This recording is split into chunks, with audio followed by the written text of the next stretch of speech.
Hi guys! Good morning everyone! So for today's video ay tara at samahan niyo po magluto nitong ating pork sinigang na gabi with sigarilyas and labanos. Ayan.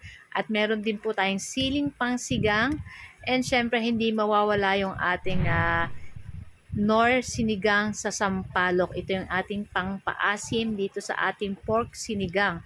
So ayan na nga at maaga tayong nakapunta sa Talipapa. So ito yung ating naisipan lutuin today kasi medyo maulan-ulan po kaya masarap humigop ng sabaw at medyo matagal na rin po yung last time kaming kumain ng pork sinigang. So yun na nga at ito lang yung ating ingredients, yung ating gabi, yung ating labanos, yung sigarilyas, sili, kamatis at sibuyas. Kaya isang kamatis lang guys kasi medyo mahal ang ating kamatis ngayon. So ayan guys, so pinakuluan na natin dyan yung ating pork. Mga ilang minuto na natin yan pinapakuluan. Pagkatapos, syempre, ilalagay na natin dyan yung ating isang large na sibuyas. And syempre, ihulog na rin natin dyan yung ating isang pirasong kamatis at yung ating gabi. Ayan. So, papalambutin lang natin itong ating gabi kasi yung ating pork is malambot na rin naman na po yan. So, maglalagay na tayo dyan ng patis. Ayan, mamaya titimplahan na lang natin uli pag kulang pa. So, naglagay rin po tayo ng asin dyan. Ayan, para ito yung ating pampalasa sa ating pork sinigang. So, ayan na nga at titingnan natin kung malambot na yung ating gabi. At pag malambot na yung ating gabi, ay ilalagay na rin natin yung ating labanos saka yung ating sigarilyas. So, yung ating pork is malambot na pero yung ating gabi medyo matigas-tigas pa guys. So, lulutuin pa natin yan ng konting minuto.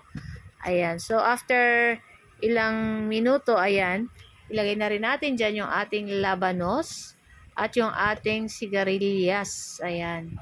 So, hindi na po nakabili ng kangkong kasi medyo na-late na tayong pumunta ng Talipapa. Wala na yung kangkong.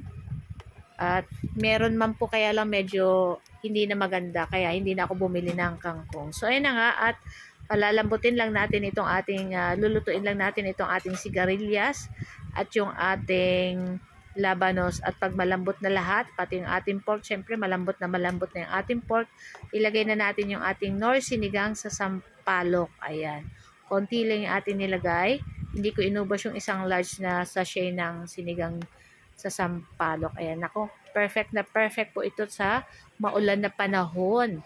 Kaya talagang maulan na po talaga ngayon kahit saan. So, ayan na nga at naglagay pa ako ng konting patis guys kasi medyo matabang-tabang pa para sa akin. So, ayan na nga at tamang-tama lang ito guys. So, luto na rin to guys at pwede na natin tong i-transfer sa ating mangkok or sa ating bowl. So guys, kayo po ba ano po ang inyong lunch today? Ayan. So tara na at samahan niyo po akong kumain itong ating nilutong pork sinigang sa gabi with sigarilyas and labanos. So guys, ito lang po ang aming video today at sana po ay nag-enjoy kayo. Huwag niyo po sanang kalimutan mag-like, mag-comment at pa-share na rin po ng ating video. So guys, thank you for watching and see you next video again. Ciao! Kainan na. Happy lunchtime everyone. Ako, sarap nitong humigop ng sabaw. Yummy!